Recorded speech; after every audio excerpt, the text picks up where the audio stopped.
Hi everyone, Lisa again. Today's January 4th, so it's been a couple of days since I've done a video.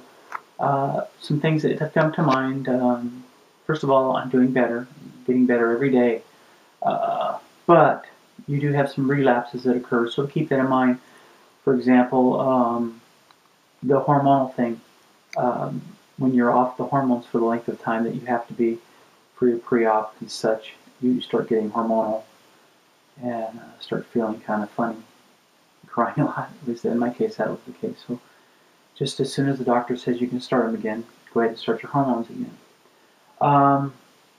The swelling has gone down considerably. It's still got a long ways to go, but it's going down. I can tell from being able to sit more comfortably, even on a donut still, but yes, it helps.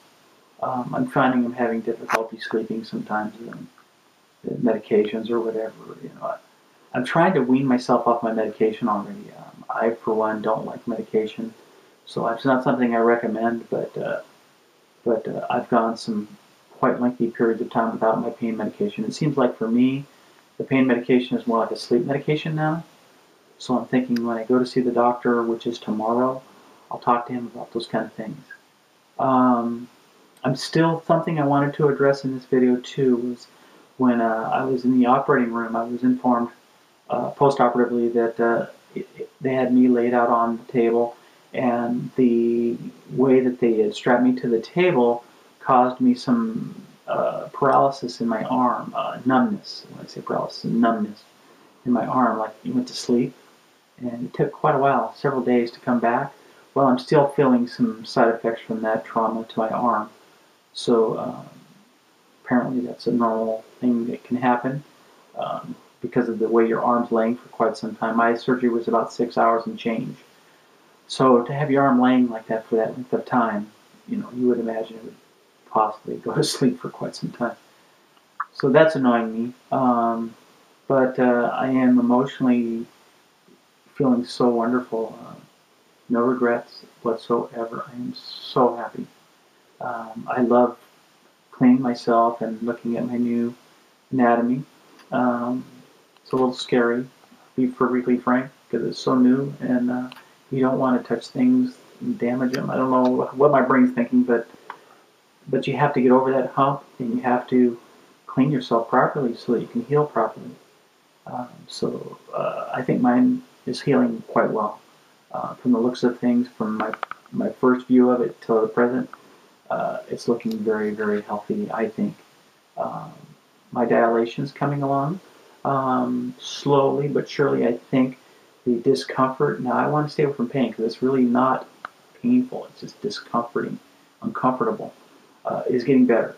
Very, very slow, slightly, but it is. I think with the swelling going down, those things help. Another thing of note I wanted to mention in this video was and it's kind of graphic, but your bowel movements. I know my first time peeing was it made me feel wonderful because I knew everything was working. Okay, that's a big thing. You want your stuff to work. But also the bowels, the first time, which was sometime after I urinated, that my bowels came back into play. And for me, oh my goodness, I didn't know the human body could store so much fecal material. So I don't know if I'm unusual, but if that's the norm for you ladies, just be aware that that's quite unsettling. You just go, wow. And it's happened more than once, so just something I should make mention of it. It's a little bit nasty, but it's part of it. It's all part of it, okay? So just don't be afraid. My anatomy seems to be coming into play, or working just as it's supposed to. I feel more and more like a genetic woman every day. Walking is becoming more and more normal. I'm not waddling so much anymore. I think when the swelling goes down even more, that'll become a non-issue. So I still got another week to go, but tomorrow is my second post-op. Yay! And I can't wait to see my doctor, Dr. Satterwhite. He is an absolute angel. I love the man.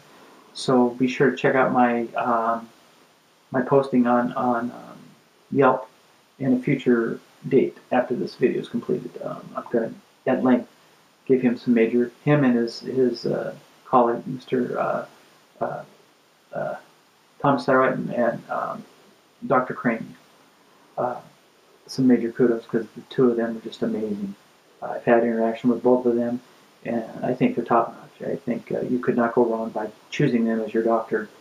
But all said and done, my experience has been very, very wonderful, considering the surgery, and it's pretty involved and pretty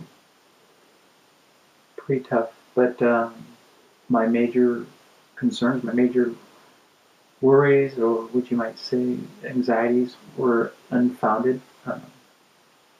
I got out of the hospital a day early, as I may have said in my previous videos, so I'm a bit of an exception, I think. I heal really quickly. I'm in somewhat good physical condition, healthy, very healthy. I've never been in the hospital for anything before overnight. So take all that into context, okay? If you don't fall into those kind of things, you may have a more extensive medical background or something. You know, you may have some more difficulties than I do. But if you're healthier and more physically fit, then you may have a better time of it. So it's all relative. But I'm doing my best to let you know what I'm going through. And I hope that with my detailed explanations, you have a little bit more feel of what to expect. Okay? That's what I'm trying to do. Anyways, I will be in touch tomorrow. I'll let you know how my post-op went, what the doctor had to say, and any more enlightening information I can give you, okay? So for this time, let me say goodbye and tell you I love you. And y'all hang in there. Bye.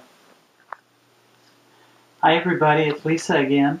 And I'm here now in my home. And very comfortable, much more comfortable than I was up in San Francisco. Came back early with the doctor's approval.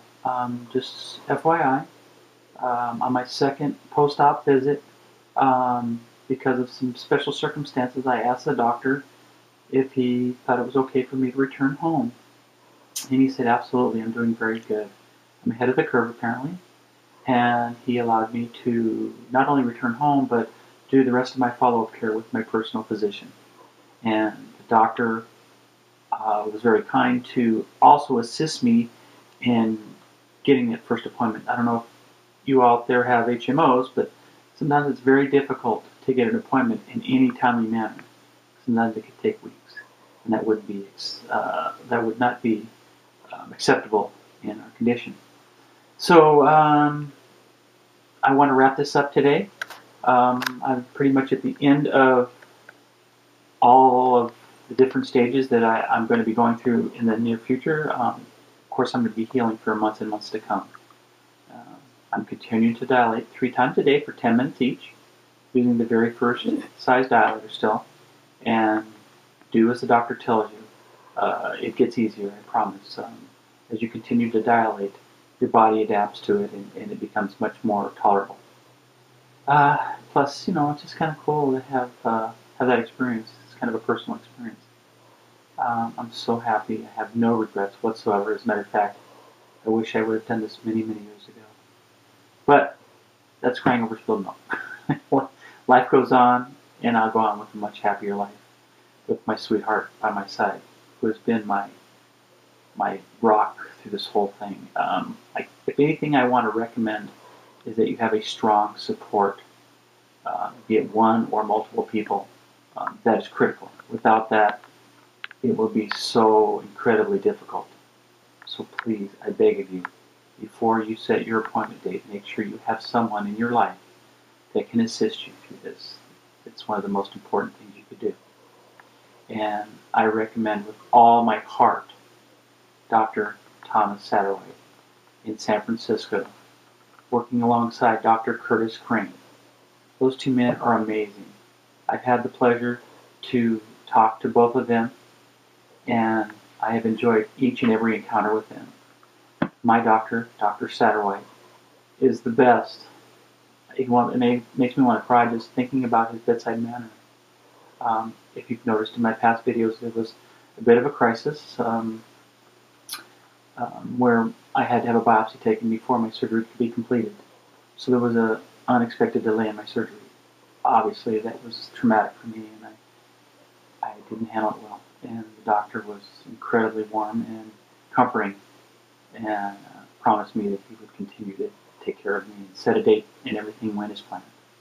So I don't know what yours experience has been, but this doctor has been by far the most warm, the most exceptionally gifted from what my experience has been, and just overall wonderful person.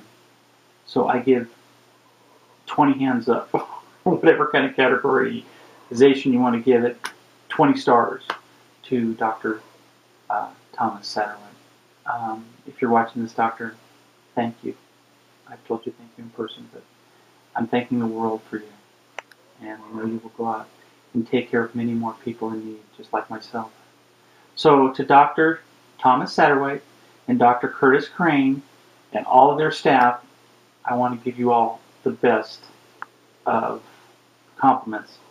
You are so professional. You have been so understanding. You have been so helpful.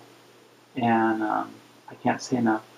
I will continue to follow you folks on your website, and I will endeavor to give you the best Yelp I can. I want to say thank you again, and I guess I've said everything that needs to be said. So I hope this video has been helpful. It's not a show and tell. I'm a very private person, so forgive that part of this video. I know a lot of the videos the girls show. I'm not going to. Just take my word for it. It's beautiful. I love you out there, and if you want to ask me questions, feel free. I probably wouldn't be able to get to all your questions, but I'll try to pick some good ones and maybe respond to them. But bye for now, and just be happy and love one another. Bye.